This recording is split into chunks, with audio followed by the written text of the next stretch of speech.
Rádio Piauí.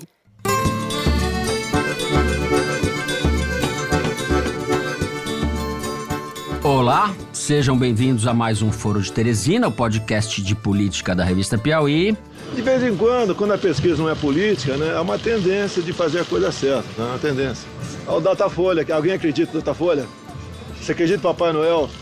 Eu, Fernando de Barros e Silva, diretor de redação, converso aqui no estúdio com o editor do site, José Roberto de Toledo. Opa, Toledo. Opa! Estamos congelando 5.613 bolsas que seriam implementadas agora em setembro. E elas são da pós-graduação, de mestrado, doutorado e pós-doutorado. E com a repórter Malu Gaspar. Oi, Malu. Oi, gente. Eu peguei o chocolate, aí eles me pegou, me levou pra dentro do quartinho, me deu uma paticotada, aí ele falou: se eu falar pra alguém, ainda vai me matar ainda. Me ameaçou ainda de morte. Muita maldade isso daí. Vamos aos assuntos da semana. No primeiro bloco, a gente vai falar da pesquisa Datafolha sobre a popularidade do governo Bolsonaro, que não anda tão popular assim.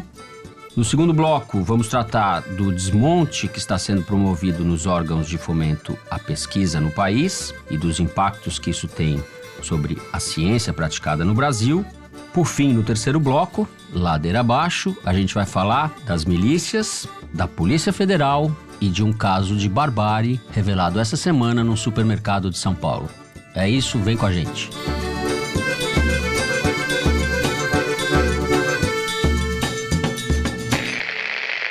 Muito bem. Nessa semana, o Datafolha divulgou uma nova pesquisa a respeito do governo Bolsonaro. O dado mais relevante é que as pessoas que acham que o governo é ruim ou péssimo subiu de 33 da pesquisa anterior para 38. Esse, Toledo, acho que é o dado mais relevante e que coloca o Bolsonaro como o presidente mais mal avaliado no início de governo, desde que essa medição começou a ser feita pelo Instituto de Pesquisa da Folha. Você, que é o nosso homem dos números, estou certo em destacar esse dado? Tá certíssimo. Na verdade, o que está acontecendo é que aquela divisão que durante muito tempo se popularizou na imprensa de dizer que a população está dividida em um terço, não está mais dividida em um terço. Você tem uma maior parte, não uma maioria, porque não é a maioria absoluta, não é 50% mais um, mas a maior parte dos brasileiros hoje reprova o governo Bolsonaro. Acha que o governo é ruim ou péssimo. 38% segundo o Datafolha, que está em linha com todas as outras pesquisas divulgadas até o momento. Divulgadas e não divulgadas, né? Exatamente. Então, só para dar uma perspectiva histórica, o Bolsonaro começou com 49% de ótimo e bom e está agora com 29%, perdeu 20 pontos em 8 meses. E começou com 11% de ruim e péssimo e está agora com 38%, né? Ganhou 27 pontos. Isso significa que ele acelera os processos de opinião pública como nenhum outro presidente antes. É como se ele antecipasse algo que fosse acontecer daqui a 1, 2 anos. E tem muito a ver com o estilo dele, de provocar a oposição, de polarizar o máximo que ele pode e incentivar os nichos do eleitorado que o apoiam. Homens, evangélicos, ruralistas, caminhoneiros. Isso tem um efeito que é tirar as pessoas do muro. Ou seja, quando o cara não tem uma certeza sobre o governo, ele costuma responder regular. Com o Bolsonaro, o que está acontecendo é uma migração do ótimo e bom para o regular e do regular para o ruim e péssimo. Então, o fato que realmente marcou essa última pesquisa da Datafolha é o crescimento do ruim e péssimo, que foi além da margem de erro da pesquisa. Mas se a gente pegar a série histórica, é mais ou menos assim. O ótimo e bom é 49 no primeiro mês, 39 no segundo, 34, 35. Daí em maio despenca para 26, que foi o mês das manifestações contra os cortes na educação. Aí o governo reage, volta a subir para 32, 33, que é o patamar que está agora. Ao mesmo tempo, o ruim e péssimo, ele vai crescendo meio que homogeneamente, quer dizer, 11, 19, 24, 27, 38, volta para 32, 30, 37, 38 agora. Então, esse movimento é o mais significativo. A oposição ao Bolsonaro está se consolidando. Aí você vai dizer, isso significa que ele vai se tornar inelegível? Ou seja, que ele vai ser o melhor adversário para qualquer outro candidato enfrentar num eventual segundo turno? Acho precipitado. Eu também acho. Qual que é o problema? O problema é que o antipetismo continua muito alto. Merval Pereira que o diga. O Merval é citado em todo o programa. Uma pesquisa inédita do Ibope, que foi feita em junho, mas nunca foi divulgada, mostrando que 36% do eleitorado não votaria de jeito nenhum num candidato do PT a presidente. 36. Ou seja, tá ali 2 pontos de diferença da rejeição ao Bolsonaro. Esse número, para vocês terem uma ideia, o auge do antipetismo foi em outubro de 2018, ou seja, ao longo da campanha, e era 42. De lá para cá deu uma diminuidinha, mas se eu fosse os petistas eu não me animaria com essa queda, porque aquela é uma situação específica de quando você tem uma eleição e tá todo mundo descendo o pau. Que é provavelmente o que acontecerá na próxima eleição. Então, você pode esperar que esse patamar mínimo de 36 tende a crescer durante uma campanha. O que significa que o PT continua sendo potencialmente o adversário ideal para qualquer candidato no segundo turno. Então, essa tática do Bolsonaro que todo mundo está analisando, isso é uma tática suicida, porque veja só o que está acontecendo com a rejeição, com a quantidade de gente que está dizendo que não votaria nele de jeito nenhum, que acha que ele é ruim e péssimo. Não é bem assim. Depende do candidato. Vamos lembrar que no sistema eleitoral brasileiro, com 2 turnos, no segundo turno você sempre vota contra alguém. E eu tenho a impressão que hoje, embora o páreo seja duro como foi em 2018, se for contra o PT, o Bolsonaro ainda é um candidato viável. O antipetismo hoje em dia é praticado sobretudo dentro do PT, porque com essa direção partidária, com essas orientações, com essas decisões que o PT vem tomando, ele realmente vai se inviabilizar cada vez mais. Não consegue ser contra a ditadura do Maduro, tá preso em Curitiba, como você fala, com o Lula, boicota o Haddad, o próprio Haddad se boicota. Maria Lúcia Gaspar, meta a sua colher nessa confusão. Quero pegar essa história a partir do que o Toledo está falando, porque eu não tinha os números, mas tinha essa intuição de que o Bolsonaro busca essa polarização, não é só porque ele quer continuar em campanha, mas é porque ele já leu as pesquisas muito provavelmente da mesma forma que o Toledo, já entendeu isso, e ele percebeu que o grande adversário dele, que poderia, quem sabe, fazer frente a ele numa eleição em 2022, é uma alternativa de centro-direita. Né? E não à toa a gente está vendo muito clamor pela formação de um centro que seja consequente, democrático, com respeito às instituições. E acho importante a gente lembrar de uma ocasião aí, não tem muito tempo, que o Bolsonaro deu uma entrevista dessas de quebra-queixo, que ele aparece, chega e começa a falar, dizendo que ele, na verdade, não é de extrema-direita, que ele é de centro-direita. Essa inverdade do Macron ganhou força porque ele é de esquerda e eu sou de centro-direita.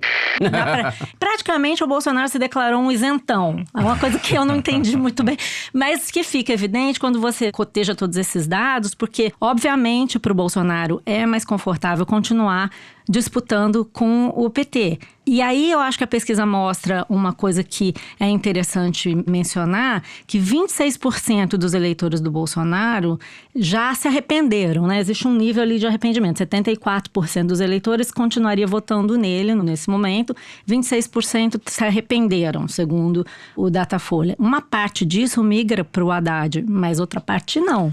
Depende das condições da eleição. Lógico, então, todo mundo está vendo a oportunidade para reorganização do centro político. Os diversos atores políticos estão tentando isso. E o Bolsonaro, ao perceber isso, já está tentando matar esse centro no nascedouro. Vamos lembrar que ele fez uma live semana passada, batendo no Huck, no Dória, e ele vem batendo no Rodrigo Maia. Ele tenta no Moro, no Witzel. Até vamos citar que a matéria que está no site da Piauí, mostrando que o Witzel está se aliando ao Rodrigo Maia, que também está buscando se consolidar como essa alternativa ao centro.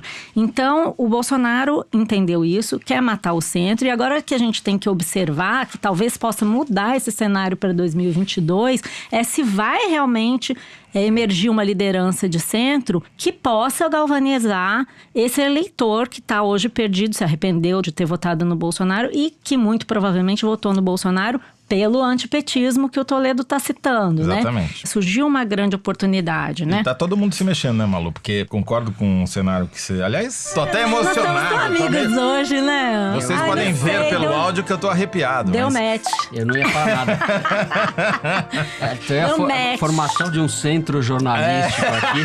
Não, eu sou de extremo centro. Centro radical sou eu, Eu e tá? o Teresino estamos só olhando isso que está acontecendo. Não, Mas mais do que nessa eu. briga pelo centro, até o PSB tá percebendo esse espaço no centro e fez essa semana uma declaração criticando a ditadura do Maduro na Venezuela, tentando se descolar do PT e criar uma identidade própria à esquerda. Seria o centro-esquerda. Né? Isso que a gente tá vendo aqui, né? Se até o Bolsonaro é capaz de ler esses números, né? Só o PT parece que não entende, né? Eu citei o Merval, só vou ler um trecho que o Merval fala justamente da necessidade desse centro, da busca por esse candidato de centro.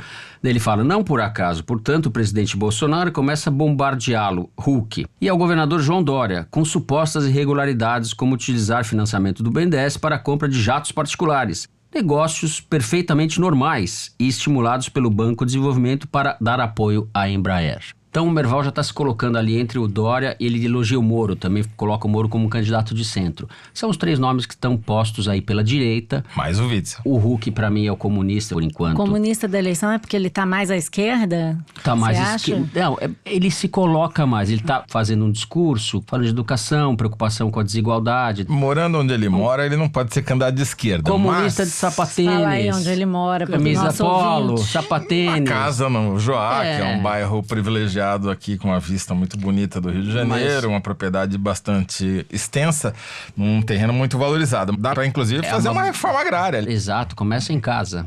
A reforma começa em casa. Mas eu concordo com você que ele, aliás, está demais esse programa. Não, a concordância. Vamos acabar com o programa, que tá todo mundo concordando muito. Deu tudo errado Não tá hoje, dando mas enfim. certo. É. Vamos Eu embora. concordo com você, Fernando, porque o Huck, de todos esses nomes que a gente falou, é o único que ameaça o PT no seu eleitorado mais forte e Pobre. cativo, Bingo. que é Nordeste. Por isso que interior o do centro é Nordeste. centro. Pode ser de direita, pode ser de esquerda, né? É Acho o que único tem esse que buraco tem aí. penetração nas pesquisas desde 2018. Isso fica muito claro. Ele é o único cara que poderia ocupar o espaço que a candidatura do Lula deixou nessa região e nesse segmento do eleitorado, que é um segmento exatamente onde o Bolsonaro tem maior dificuldade de entrar.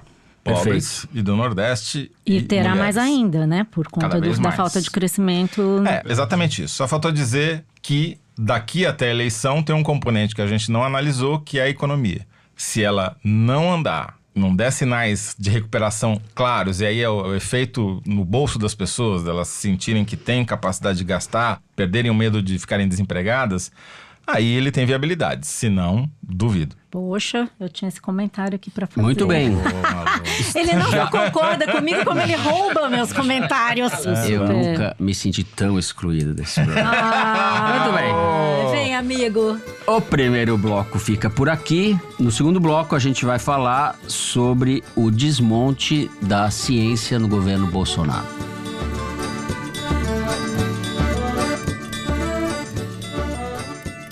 Nessa segunda-feira, dia 2 de setembro, a CAPES, que é a Coordenação de Aperfeiçoamento de Pessoal do Nível Superior, órgão de incentivo à pesquisa subordinado ao Ministério da Educação, anunciou o corte de mais de 5 mil bolsas de pós-graduação, totalizando este ano quase 12 mil cortes. Não serão mais concedidas bolsas novas, só os alunos que já têm bolsas, por enquanto, continuarão recebendo o benefício.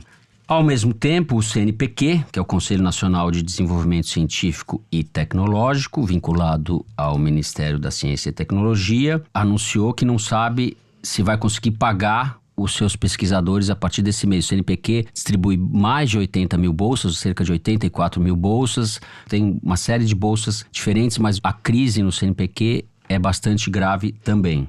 O ministro da Educação, Abraham Weintraub, meu predileto, aquele que escreve suspensão com C cedilha, Paralisação com Z. paralisação com Z e confunde Kafka com comida árabe, tá fazendo gracinha, né? Foi no mesmo dia que saiu esse negócio, falou mal da pesquisa do Datafolha. Maria Lúcia, ele tem motivo para fazer gracinha? A crise é grave? O que você apurou a respeito desse assunto? Bom, a crise é gravíssima, nem sei do que o Abraham Weintraub está rindo. Tanto que o próprio ministro da Ciência e Tecnologia, o Marcos Pontes, astronauta, está aí botando a boca no trombone, dizendo que não vai ter dinheiro para pagar as bolsas a partir do mês que vem. Inclusive, ontem ele disse que conseguiu remanejar alguns recursos, mas talvez não chegue a outubro com verba suficiente para pagar as bolsas. O arco é bastante amplo. Você tem desde os R$100 para alunos promissores da rede pública que foram bem em Olimpíada de Matemática, até bolsas de pós-graduação para gente que mora no exterior e faz pesquisa de ponta. Isso. Só para dar uma noção de que nós estamos falando de muita gente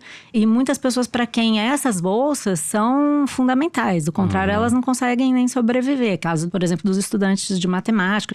Tem família que ganha R$500, o estudante com 100 consegue pelo menos se manter, né? É uma coisa muito séria que afeta a vida de muitas pessoas. Não só dos comunistas das universidades e da balbúrdia, como diria o ministro Weintraub. Mas aí é o seguinte, o que eu apurei aí falando tanto com gente da área da ciência como com gente do Ministério da Economia? A situação é muito crítica. O Brasil vive um arroxo pesado, mais pesado da última década. As metas de déficit estão sendo seguidamente revistas, que significa que o Brasil não está conseguindo nem ao menos conter o seu rombo. E, inclusive, em junho, a equipe econômica pediu autorização do Congresso para um crédito extra de 248 bilhões de reais de gastos. E em troca desse crédito, o Congresso exigiu que fossem liberados 330 milhões de reais para o CNPq. E esse dinheiro é que não saiu. Nesse momento, no Congresso, tem líderes de todos os partidos tentando arrumar uma equação que possa liberar esse dinheiro. E o que o pessoal no Ministério da Economia diz é que não tem o dinheiro. Então, o que eles vão fazer agora? Eles vão, que eu chamo lá em cruzeiro, na minha terra, lá no interior de São Paulo, catar caraminguá. Eles vão tentar pegar uma parte do dinheiro do fundo da Lava Jato, por exemplo, aqueles 2,5 bilhões que iam para a fundação lá do Deltan Dallagnol, vão tentar pegar uma parte desse dinheiro, vão tentar antecipar dividendos da Caixa Econômica Federal do BNDES, imposto de renda sobre venda de estatais como BR Distribuidora, e acham que no final de setembro vão conseguir uma folga de uns 10 bi aí para poder pagar várias despesas, entre elas as bolsas. Então, o que a gente está vendo é que a questão é estrutural, né? Existe um problema de falta de verba para a ciência que já vem de bastante tempo. Desde 2014 as verbas para a ciência estão caindo. Na situação de crise em que a gente está vivendo e com um governo liberal que se diz preocupado com o aumento de produtividade na economia, seria fundamental priorizar a ciência. Né? A gente já tem falado aqui que para você melhorar o crescimento econômico, nós também já falamos agora da questão do emprego, que pode ameaçar aí até mesmo uma reeleição do Bolsonaro, você precisa investir em ciência. Então é preciso lidar com essa questão de uma forma bem prática. Eu não estou nem falando de pesquisas importantes para a vida das pessoas que vão ser interrompidas com esse dinheiro. Mas se o presidente Bolsonaro acha que ele tem que se reeleger, ele tinha que olhar isso. Porque, por exemplo, vamos falar de países que ele admira. Israel gasta 4% do PIB com ciência. Tem mais de 8 mil pesquisadores por milhão de habitantes. Estados Unidos gasta 3% do PIB com ciência. Tem 4 mil pesquisadores por milhão de habitantes. Você sabe quantos pesquisadores o Brasil tem por milhão de habitantes? Quantos? Cerca de 700. Entendeu? E o Bolsonaro, na campanha eleitoral, prometeu elevar o gasto com ciência de menos de 1,5% para 3% do PIB. Algumas promessas que ele fez na campanha, ele quer cumprir. Outras ele não quer. Dessa, aparentemente, ele esqueceu. O orçamento está engessado? Está engessado. Não tem dinheiro nem para cafezinho. Eu sei de secretários do Paulo Guedes que estão levando o cafezinho de casa, porque não tem mais café na máquina federal. É muito grave a situação. É grave mesmo, mas para resolver isso, o governo Bolsonaro precisa ter políticas públicas que mexam na estrutura do financiamento à ciência. O governo Bolsonaro tem uma secretaria de produtividade.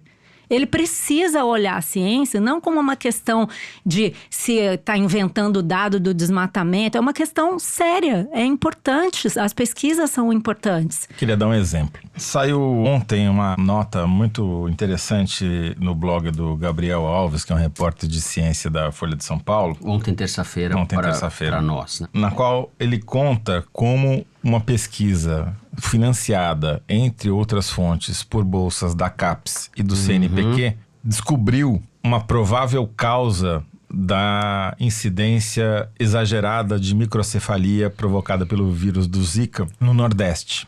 que era uma questão que os pesquisadores se faziam, por que a incidência da microcefalia é tão maior no Nordeste do que em outras regiões que também tiveram o problema do Zika. E 88% dos casos estão concentrados nessa região. E a pesquisa leva à conclusão de que é por causa de um agente patogênico, uma cianobactéria, como eles chamam aqui, uma alga azul, que dá na água, principalmente da América do Sul, mas ela é muito mais frequente no Nordeste do que em outras regiões do país. E aí há uma série de relações químicas e biológicas que entre o vírus do Zika e essa alga que acabam levando ao desenvolvimento da microcefalia. Essa era uma pesquisa que sem a bolsa da CAPES e do CNPq não existiria. Só para dar um exemplo da relevância do que a gente está falando. E sabe o que me contaram? Que nessa pesquisa, o professor Luiz Davidovich, da Academia Brasileira de Ciências, entrevistei ele ontem, ele me falou que essa pesquisa usa camundongos geneticamente modificados importados. Sem dinheiro, você não pode importar os camundongos. Então, você não vai conseguir continuar a pesquisa. E não vai conseguir pagar os pesquisadores, né? Sim, os pesquisadores vão embora, né? Agora, isso daí que você falou sobre o orçamento apertado, Malu, infelizmente vou ter que pedir a valsa de novo. Tá demais. Razão. Tá provocando uma discussão muito curiosa dentro do próprio governo, que é a discussão sobre se mantém-se ou não se mantém o teto de gastos. Os ministros políticos ou que estão em ministérios operacionais estão defendendo que se acabe com o teto de gastos, que foi uma limitação constitucional colocada lá durante o governo Temer. E o Paulo Guedes está dizendo que não está segurando. Então, de um lado você tem Onyx Lorenzoni e militares. Do outro lado você tem Paulo Guedes e equipe num jogo de puxa e estica, porque isso cria um limitador. Como você não pode aumentar constitucionalmente até 2026... você fica dependendo de ter um aumento do PIB ou ter um aumento de arrecadação. Como a economia não cresce, porque as políticas do governo não estimulam o crescimento, o que vai acabar acontecendo? Ou eles vão acabar com o teto de gastos, o que seria um tiro no pé para quem faz um discurso liberal na área econômica, vai criar uma contradição, que é meio intransponível, na minha opinião, para o mercado deglutir, ou eles vão acabar aumentando impostos. Eu acredito que isso seja uma alternativa preguiçosa, essa do teto de gastos, porque você já viu alguém ser autorizado a gastar mais e depois passar a controlar o que está gastando? Isso não existe. Você deixa de ser racional na sua organização dos recursos. Por isso que eu temo, Malu, que o próprio Rodrigo Maia já se manifestou contra. Eles são contra. Quem é liberal de verdade é contra. Exatamente. Então, vamos lembrar, isso é uma mudança constitucional. Você precisa de um quórum muito alto para desfazer o que foi feito. Então, acho difícil. O meu temor é que, bom, já que não dá para mexer no teto de gastos, então vamos criar a CPMF. Uma solução possível e que não mexe no teto de gastos é você mexer na parte que hoje é obrigatório gastar, nas chamadas despesas obrigatórias do orçamento. Porque o que acontece hoje é que a parte do orçamento público que pode ser remanejada, ela é muito pequena. No ano que vem, por exemplo, o orçamento da União é de 1.480 bilhões de reais. Só que o Congresso, o governo, só vão poder remanejar desses recursos 100 bilhões. É muito pouco dinheiro. Tem 3 bilhões de reais parados no Ministério da Saúde que não podem ser usados para a pesquisa do CNPq, porque a pesquisa do CNPq não é despesa obrigatória. E esses 3 bilhões só podem ser usados para despesa obrigatória e o Ministério da Saúde não consegue gastar esse dinheiro. Então, é um debate muito difícil, porque cada um quer garantir o seu, mas é importante que se pense nisso, porque os países que mais gastam com pesquisa no mundo não têm que lidar com esse tipo de limite de despesa obrigatória. Sim. Além da questão orçamentária que vocês colocaram muito bem, não existe disposição nesse governo, nenhuma disposição. Pelo contrário, existe uma hostilidade desse governo em relação ao conhecimento e à ciência. O ministro da Educação é o Weintraub, o ministro da Ciência e Tecnologia é um astronauta, que aliás é um dos menos lunáticos do governo. Pelo menos ele viu que a Terra é redonda, paradoxo, né? Ele sabe. Pareça, mas não conta e o ministro... entrar... Não, conta. Eu já vi ele falando no rádio que ele viu a Terra é redonda. Nesse caso, ele é um ministro rebelde. Mas ele não manda em nada. Não manda em nada, então. Coitado, ele fala lá que ele tá continua joelhos. No espaço. Isso. implorando Ele tá lá. pro Guedes soltar o dinheiro. Pelo menos ele tem uma atitude aparentemente séria, ao contrário do outro que fica fazendo piada. Não é um Ele está ministério, genuinamente preocupado. É uma o série de astronauta lá. TV, Perdidos no Espaço. Porque pessoas sérias defendem que num país como o Brasil seria muito apropriado você juntar o Ministério do Meio Ambiente com a Ciência e Tecnologia. A gente tem uma biodiversidade enorme, você tem a questão da Amazônia. No lugar disso, o que a gente está tendo? Desmatamento e garimpo. A mentalidade do Bolsonaro é de depredar. Então não tem nenhuma afeição pelo conhecimento. Pelo contrário, tem uma atitude de hostilidade. Existe a questão orçamentária, a questão objetiva, mas não existe nenhuma disposição no governo, nenhuma vocação para desenvolver a ciência no Brasil. A gente está indo no caminho de obscurantismo Esse é o maior acelerado. dos problemas. É até uma mensagem para o presidente Bolsonaro. Eu queria lembrar a ele que algumas das melhores coisas que a gente tem no Brasil são fruto de investimento em ciência. Por exemplo, a Embrapa. Por exemplo, a exploração do pré-sal. É tecnologia na veia. Vacinas. Essa pesquisa que a gente falou de Zika e microcefalia. E eu vou contar para o presidente Bolsonaro que existe na Amazônia uma árvore que dá uma substância anti-inflamatória que vale mais que o ouro. Mais que ouro não, tem que ser mais Vale. que o nióbio. Aí que eu queria chegar. Vale mais que o ouro e mais que o nióbio. Deve dar muitos nióbios. Chama Endopleura ushi. Ela produz um fruto amarelo, sai um anti-inflamatório que é vendido pelo laboratório Merck, R$1.000 um miligrama. É 5.000 vezes mais do que 1 miligrama de ouro. Vamos derrubar a árvore. Nós Então queremos ele quer essas derrubar, bolinhas daí. Isso é pesquisa, isso é ciência. Então é uma visão muito estreita do que seja ciência, né? De achar que nas universidades só tem comunistas. Se ele conseguisse entender isso, muita coisa poderia ser diferente no Brasil. Ele não entende nada de nada. Na verdade, Eu vou- infelizmente, ele entende, né, de algumas coisas, né? Tortura, por exemplo, mas Sim. isso é o Esse próximo é o próximo bloco, né? bloco. Antes do próximo bloco, a gente vai pro momento favorito do Toledo. É. Não pode ver o número, né? O número da semana. Como sempre, o nosso produtor Luiz de Maza vem aqui ler um número pra gente, extraído da seção Igualdades do site da Piauí. Qual é o número dessa semana, Luigi? 81%. Essa eu deixo pro Toledo. 81%. Eu não posso dar São os palpite, cortes na porque- ciência. São os cortes Ele é no que faz orçamento o número. científico do Brasil. 81%. Não. É um pouco melhor, na verdade. Isso é o quanto as energias renováveis representam do total de energia produzida no Brasil no ano passado. Ou seja, a cada 100 watts que o Brasil produziu, 81 foram por turbinas movidas a água, vento ou placas solares. Enfim, fontes que não emitem gases que colaboram com o efeito estufa. O Brasil, para quem não sabe, é um dos países que mais produz energia renovável do mundo.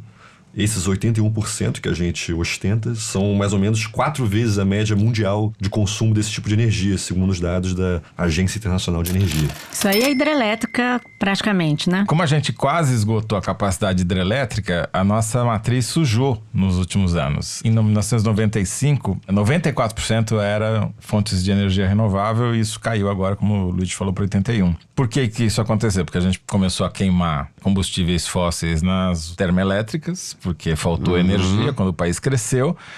A boa notícia é que tem crescido a produção e o uso de energia eólica, que é uma fonte... Bem, as aves não gostam muito, que são abatidas às vezes pelas pás, mas é uma das energias mais limpas que há. E eles acharam aqui um dado muito interessante. Em 12 de setembro do ano passado, isso foi um dia que ventou muito, foi o recorde de uso de energia eólica no Brasil. No dia 12 de setembro de 2018, 14 em cada 100 consumidores brasileiros usaram energia eólica, embora não soubessem disso. Bastante, me parece, né? Não, precisa ventar mais.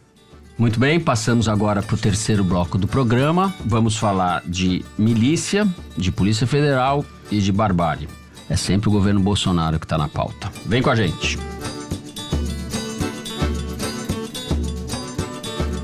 Nós tivemos essa semana a divulgação de 2 casos, 2 retratos da barbárie brasileira. Um no Rio e um em São Paulo. No domingo, o jornal O Globo publicou uma extensa reportagem sobre a existência de cemitérios clandestinos nos municípios do Grande Rio, em 18 municípios. Foram descobertos 6 cemitérios clandestinos no último ano, investigação da Polícia Civil, e há dezenas de corpos, provavelmente assassinados pelas milícias que estão ocupando esses territórios. A cidade de Itaboraí, que sintomaticamente ou simbolicamente ia ser o grande polo petroquímico, se transformou num depósito de cadáveres ocupado pelas milícias. E em São Paulo, Nós tivemos o caso que foi amplamente divulgado, de uma cena, não dá nem para qualificar, de um garoto de 17 anos que tinha roubado chocolate no supermercado, sendo chicoteado, torturado pelos seguranças do supermercado. Às vezes a gente diz que o Brasil está voltando para trás, está regredindo na história, mas esses fatos que a gente viu essa semana, para mim, deixam bastante claro que em algumas regiões bastante grandes do Brasil, como a periferia das grandes cidades, a gente nunca saiu do século XIX, né? Porque a cena do garoto de 17 anos que foi amordaçado, amarrado, despido e chicoteado por 40 minutos por 2 seguranças que filmaram a cena é pior do que qualquer quadro de representação da escravidão no Brasil no século XVI, XVII, XVIII e XIX. Inacreditável.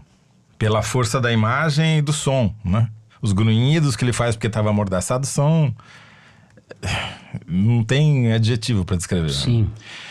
E é uma situação típica da periferia de São Paulo, da Zona Sul, que é uma das regiões mais pobres da cidade, que você tem um pequeno supermercado de periferia, uma população de rua, o cara entra para roubar 4 barras de chocolate e a reação é tão desproporcional.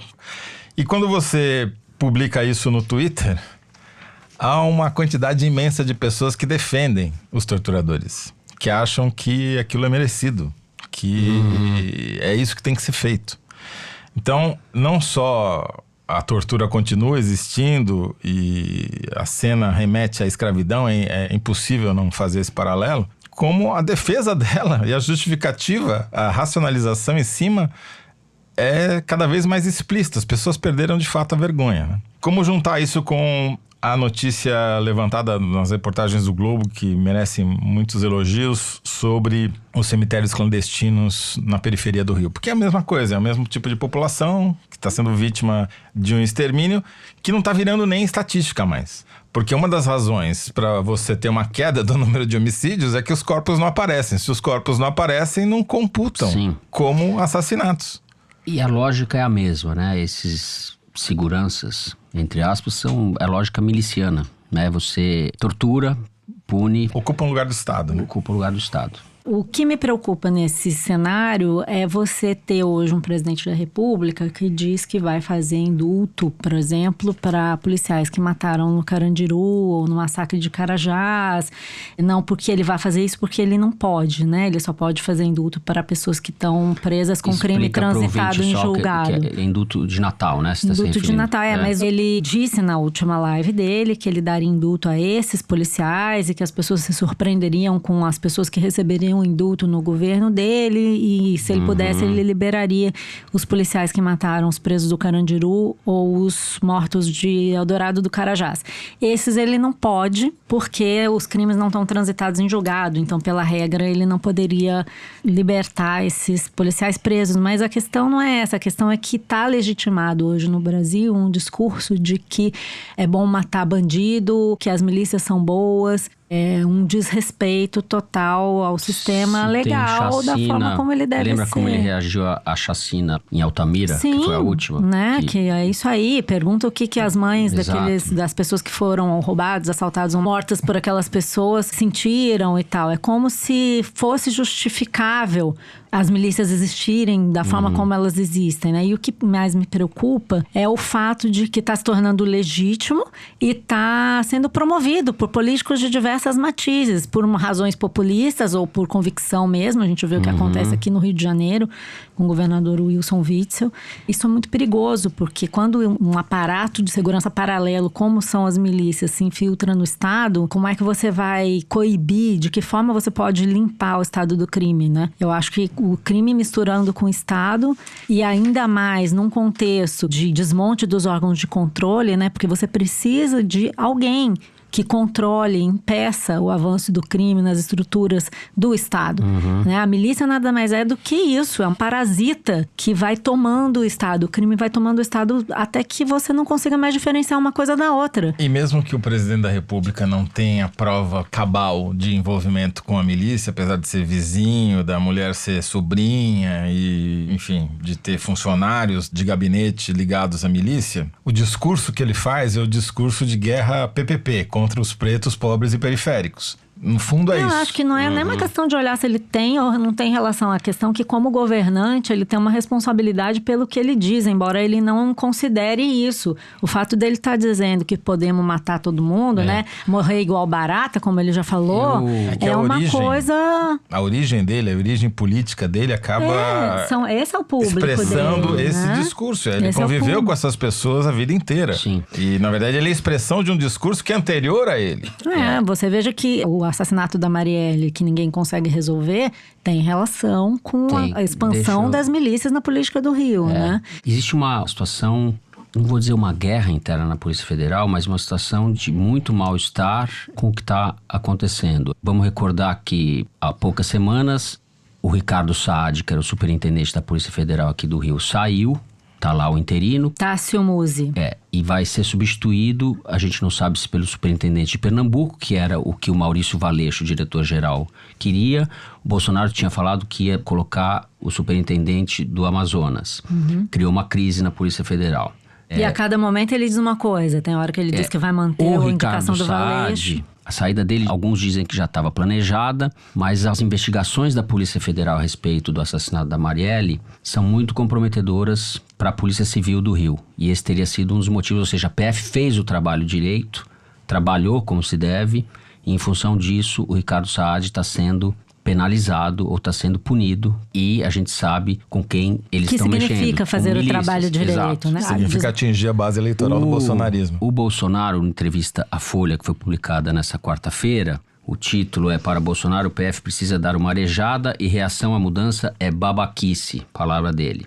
Ele não nega que pode haver uma mudança no diretor-geral, no Maurício Valeixo, que é um sujeito que foi superintendente de Curitiba, braço direito no Moro na PF da Lava Jato, que pode sair para ser substituído. A Folha diz, o nome que está circulando é o do Anderson Torres, que é secretário de Segurança do Distrito Federal, ligado a um delegado e ex-deputado, Fernando Francischini. Mas eu apurei que, além do nome do Anderson Torres, entrou na briga, ou está sendo cogitado, o nome do Alexandre Ramagem, diretor-geral da ABIN, da Agência de Inteligência, subordinada ao general Augusto Heleno. Alexandre Ramagem, delegado da Polícia Federal, que assumiu a segurança do Bolsonaro depois da facada, na campanha. Então ele foi o segurança, o chefe da PF da segurança do Bolsonaro, assumiu a ABIN e tem chance de assumir o controle da Polícia Federal. O que significa isso? É mais um passo para a lógica miliciana. Eu não estou falando que esse delegado é miliciano, mas eu estou falando uma lógica de privatização dos órgãos de segurança e controle do Estado. E se acontecer isso, o Moro realmente fica numa situação, daí ele tem que pedir para sair, porque ele estaria ou estará sendo completamente esvaziado. Ele já deu uma entrevista dizendo que a Polícia Federal não é atribuição dele. Então, Ele já aceitou, já. Mas olha só, você falou que você não sabia se dava pra dizer que a Polícia Federal tá em pé de guerra. Eu acho que dá. Enquanto a gente conversava antes de começar o programa, você comentou do Anderson Torres e tal, eu comecei a perguntar aqui para alguns delegados da Polícia Federal com quem eu falo, e não deu um minuto. Veio uma mensagem com um link para uma reportagem da época sobre o Anderson Torres, publicada em 2011, cujo título é O Lado Obscuro da Polícia Federal.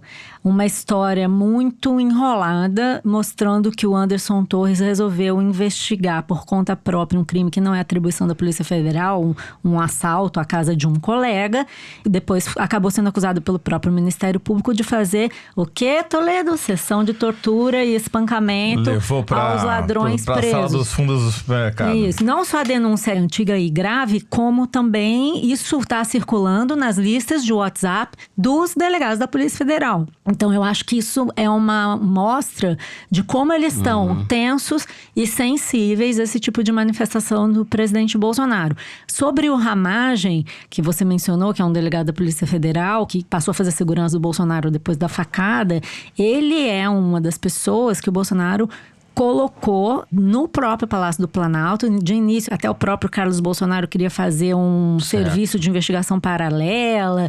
Houve essa tentativa que foi desmontada pelo Santos Cruz. E ele é um delegado da estrita confiança do Bolsonaro. O Bolsonaro, inclusive, muitas vezes falou para pessoas próximas que a investigação do Adélio Bispo sobre a facada, se a Polícia Federal não descobrisse nada pelo inquérito, ele tinha quem descobrisse se tinha mandante, qual mandante. Então, são pessoas Ou seja, Se ele virar diretor, ele vai reabrir o inquérito. O que dá pra dizer é que esses dois personagens não são personagens independentes. Até é engraçado que o Bolsonaro deu uma entrevista há 2, 3 dias falando que se houver um novo diretor da Polícia Federal, que é uma coisa que o Moro não considerava, né? Mas ele bota ali, vai ter que ser Moro Futebol Clube. Eu acho que ele não quer isso, ele quer alguém que seja Bolsonaro Futebol Clube pra ele mandar nessa pessoa. É que o Bolsonaro é o presidente do Moro clube. Futebol Clube. Exato. Assim, é o que a gente já sabe. É O um Moro é o técnico desprezo pelos prestigiado. limites institucionais do papel que existem para o presidente da República. Bom, resumindo, o que está em jogo, me parece, é se a Polícia Federal vai virar uma espécie de polícia política a serviço da lógica miliciana que orienta esse governo. Existe muita gente boa na Polícia Federal. A Polícia Federal se renovou e mostrou ao longo dos últimos anos a importância que tem uma Polícia Federal sólida e decente para o país. E esse legado, digamos assim, positivo da Polícia Federal está sob sério risco, a meu ver. E o combate ao crime, que supostamente... Qual crime, né? Exatamente. Depende do crime que você... É o crime dos inimigos apenas. Dizem que não tem bandido de estimação, tem Todos crime de têm. estimação. Muito bem, vamos ficando por aqui, terceiro bloco. E chegamos ao momento da Malu, do Kinder Ovo. Meu momento em todos os sentidos, né? Na semana passada, os ouvintes deram um banho na gente. O Toledo... Foi um vexame. O vexame. E eu descobri um novo vocábulo para o meu vernáculo. O biscoiteira. Gente, nada que a gente tenha falado nesse podcast desde o início repercutiu tanto quanto... A biscoiteira. A pegadinha que o Luigi Frota e a Paula Scarpim fizeram comigo. A gente pode ter falado tudo sobre os destinos da humanidade. O negócio é que a gente não sabe o que é biscoiteira. É isso. Vamos lá, Dani. Solta aí. Bora lá. Esse projeto de lei, ele não é um projeto, ele é um achincalhe. E eu solicitaria que não fosse retirado de pauta, não. Eu acho que tem que tirar de tramitação esse projeto. Porque é uma vergonha o que nós estamos passando aqui nesta manhã. Aliás, nesta tarde, neste dia. E digo mais, nós sabemos perfeitamente qual é a estratagema que eles adotam. Eles querem a manipulação semântica. Porque eles se utilizam, por exemplo, das escolas, deve ter feito escola, né? Com a Judith Butler, com o Jacques Derrida, que falam muito bem da manipulação semântica, mudar o significado das palavras, que é exatamente o que eles falam. Eles dizem que esse projeto não trata de poligamia. Poligamia? Inclusive é um crime a poligamia no Brasil. E dizem também que não trata de relações incestuosas, mas nós vimos absolutamente que trata da consanguinidade. E eu gostaria de usar o dicionário, já que ninguém deixa isso claro, então vamos mostrar o que diz no dicionário, o que é consanguinidade. Parentesco entre os que descendem de um mesmo pai, laço de sangue. Se isso não for relações incestuosas, nós não sabemos. Depois do cônjuge vem a poligamia, né? Não, esse é um projeto de lei que virou coqueluche no Congresso, porque, enfim... É aquela... será que é aquela de novo, a Daiane Pimentel novamente? É a Gretchen. Eu ia no começo e ia falar que era a Cátia Abreu, olha só. Não é a Cátia Abreu, claro que não. Não, essa voz não é, não pode ser. Poligamia fez demais. Ah, mas daí não dá. Cristonieto. Cristonieto, deputada federal pelo PSL do Rio de Janeiro. É professora? É uma que é professora? Discursando durante uma sessão da Comissão de Direitos Humanos e Minorias da Câmara, no último dia 21 de agosto. O projeto de lei seria votado, mas acabou sendo retirado da pauta. O projeto que cria o Estatuto das Famílias do século XXI, contra a poligamia. Poligamia. Adorei poligamia, gente, adorei. Vou botar junto com biscoiteira. Cada Kinder me fornece uma nova palavra para o meu vocabulário. Vamos mudar para o momento polenguinho. Polenguinho, poligaminha. Eu acho sacanagem porque eu fiquei revendo todos os vídeos da Gretchen para ver se eu reconhecia ela pela voz. Você não sabe que não repete o Kinder Ovo? Tem uma regra. Não, pra ver se aparecia alguém eu com uma linha. Eu pensei que o Luigi ia pôr o assim. Sidney Magal, uma coisa assim, que ia seguir nessa mesma linha, que a gente ia ter uma temporada... Amei poligaminha, vou ela vai ser contratada pelo Weintraub desse jeito. Pra Ministério da Educação. Revisora. Vai revisar os documentos do Weintraub. Essa tal de poligaminha, acabar com isso daí. Pode trabalhar com a Olavo de Carvalho. Vamos fazer um programa de entrevistas nela com a Olavo de Carvalho. Eu que virei freudiano depois de conviver com o Fernando. Eita. fui. Também escola de achei- Frankfurt, passou a frequentar? Nem tanto, não vamos exagerar, Malu, não vamos exagerar. Fiquei ali na Áustria, não cheguei na Alemanha. Tá certo. Mas a poligaminha né, é entrega, né? Poligamia. É minha, entrega. né? Poligamia. Poliminha. Ó, Ah, tá vendo? O cara fazendo associações, mano. Vai lá no dicionário pra ver o que é poli e o que é minha. Gente, Bom, ficou depois desse difícil. momento freudiano de Toledo, eu vou aproveitar para ler aqui uma das várias mensagens que a gente recebeu sobre o áudio da Gretchen, na última edição do Foro. O ouvinte Gabriel Dredd, que também é podcaster, botou assim no Twitter: acertei o meu primeiro Kinder Ovo no Foro de Teresina dessa semana, em que nem a Malu conseguiu cravar. Ele e a torcida do Flamengo e do Corinthians combinada. Daí Todo ele fala mundo assim: menos a gente. empatei no quadro geral com o Toledo e o Fernando. Ha, ha, ha. Conga la conga. Conga, la conga. Pior é que eu sou muito fã da Gretchen, sacanagem isso. Malu, você perdeu uma chance histórica. Perdi. Culpa da produção. Você não sabe que o Thiago Amparo disse um negócio aqui muito legal. Ele falou, ele é professor da GV, colunista da Folha, e disse assim: atestado da minha gayness. O único Kinder Ovo que já acertei na vida foi o do último podcast. Espantado que vocês não acertaram. O público gay contava com vocês, era o Toledo e o Malu Gaspar. PS, biscoito não é o que pensaram. Cara, você sabe que eu recebi mensagens, não sei se vocês vão lembrar, de Mitra Vulcana, que também é uma podcaster LGBT, Uma que deu que título. me deu uma carteirinha de Cindy Bicha, de sócia do Cindy Bicha no começo da Tomou de volta a carteirinha agora. Tomou, diz que vai tomar minha carteirinha de sócia da Cindy Bicha. Dimitra, Não pelo faça amor isso de com a Deus. Malu. Aí eu já me candidatei a um curso de memes e todas essas expressões LGBT que eu não fiquei sabendo que existia, pra eu não perder a minha carteirinha de Cindy Bicha. Então, Thiago, veja só, eu tô muito longe das expectativas de vocês, mas darei o meu melhor daqui pra frente. Além da Gretchen, que me deixou em maus lençóis na semana passada, ainda tenho que ler aqui um desaforo de Teresina do ouvinte João Victor Banjo. Diferentemente do que eu afirmei aqui no último episódio, o fundo bilionário da Petrobras não é composto por dinheiro devolvido por empreiteiras e delatores da Lava Jato. Só faltou lhe dizer, idiota. No que teria razão.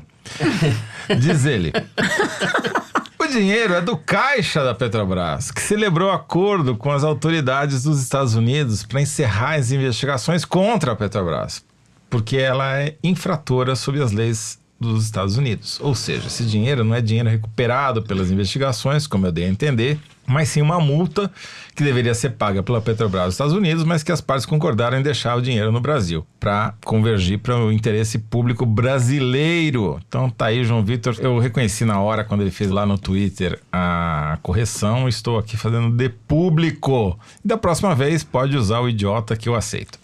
Não precisa se autoimolar também. Olha tá aqui bom. o que Oh, o meu Deus, ouvinte... que dó. Aqui, Malu, que o ouvinte Flávio Balula escreveu sobre o nosso último episódio. Esse foi um dos melhores foros, pois além de fazer um panorama sobre as ações desse governo e as consequências, teve ambientação sonora. Enquanto a Malu falava, eu percebi o som de uma respiração ofegante, dando um clima de tensão e desespero ao programa. Era essa a intenção? Quem estava com a respiração ofegante? Eu? Acho que era você. Se eu tava falando, quem tava era o Luiz de Frota. Luiz de Frota, você tá difícil, hein? Esse aqui é a sonoplastia, você não sabe, Balula, mas a gente tem uma sonoplastia, assim, uma ofegância, fica todo mundo... Enfim, tá todo mundo aqui fazendo alguma coisa. Fernando, a gente recebeu aqui mais uma reclamação. Os caras só me dão as reclamações pra eu ler, né? Tudo bem. Tá anotado. Você gosta, Luigi. Você gosta, Mazô. Toledo Mazô. A Maria Fernanda Cavassani escreve: desaforo de Teresina em caixa alta. Caixa alta, pra quem não sabe... Maiúsculas. Exato. Minha assinatura da Piauí havia acabado há alguns meses e deixei para assinar novamente na Flip, pois sempre há brindes. Entretanto, uma coisa me decepcionou. O brinde foi um pinguim comunista de geladeira. Mas o que eu queria mesmo era uma réplica do Teresino. Piauí, melhore. Eu não tenho nada a ver com isso. Olha só, então eu vou aproveitar para ler um desaforo que também chegou pelo Twitter, do Lucas Miranda. Ele reclamou que a gente não falou do Java Porco nesse episódio. E ainda falou assim: o pinguim jamais substituirá nosso querido Javinha.